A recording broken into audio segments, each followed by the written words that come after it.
അതിൽ electricity save ചെയ്യാനും മറ്റു ഫ്യൂവൽസ് സേവ് ചെയ്യാനുമായിട്ട് സോളാർ എനർജിയും അതുപോലെ തന്നെ ഇലക്ട്രിക്കൽ എനർജിയും യൂസ് ചെയ്യുന്നു. സോളാർ പാനലുകൾ കൊണ്ട് ഇലക്ട്രിസിറ്റി മറ്റ് വാഹനങ്ങളിലേക്കും അതുപോലെ തന്നെ കെട്ടിടങ്ങളിലേക്കും എത്തുന്നു. ഒരു ഹോസ്പിറ്റലിന് ആവശ്യമായ സൗകര്യങ്ങളിൽ ഒന്നായ ഹെലികോപ്റ്റർ ഹോസ്പിറ്റലിൻ്റെ മുകളിൽ തന്നെ ഉണ്ട്.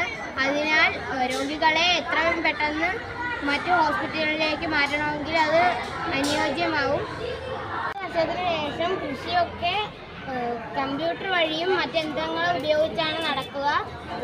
കൃഷിക്ക് ആവശ്യമായ പെസ്റ്റിസൈഡ്സും മറ്റു വളങ്ങളും ക്യാമറയിലൂടെ കാണുകയും മെഷീൻസ് കൊണ്ട് അതിനെ കൊടുക്കുകയും ചെയ്യും.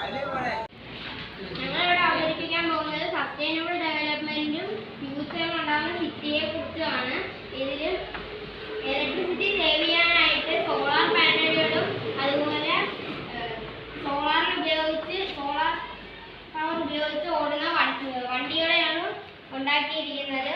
മെട്രോ വാഹന സൗകര്യങ്ങൾക്ക് ഏറ്റവും ഉചിതമായൊരു തീരുമാനമാണ്. അതുപോലെ ഹോസ്പിറ്റലിൻ്റെ മുകളിൽ ഹെലികോപ്റ്റർ ഉണ്ടാകുന്നത് രോഗികളെ പെട്ടെന്ന് മറ്റ് ഹോസ്പിറ്റലിലേക്ക് കൊണ്ടുപോകാനും അതുപോലെ ആംബുലൻസ് സൗകര്യവും ലഭ്യമാണ്.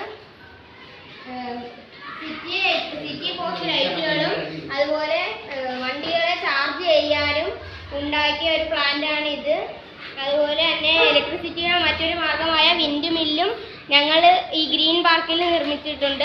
50 വർഷത്തിന് ശേഷം കൃഷിയൊക്കെ കമ്പ്യൂട്ടർ വഴിയാണ് ഉണ്ടാവുക. കമ്പ്യൂട്ടർ വഴിയുള്ള ക്യാമറയിലൂടെ കൃഷിപ്പാടം നിരീക്ഷിക്കുകയും പെസ്റ്റിസൈഡ്സും മറ്റും അതിലൂടെ തന്നെ സ്പ്രേ ചെയ്യുകയും ചെയ്യും.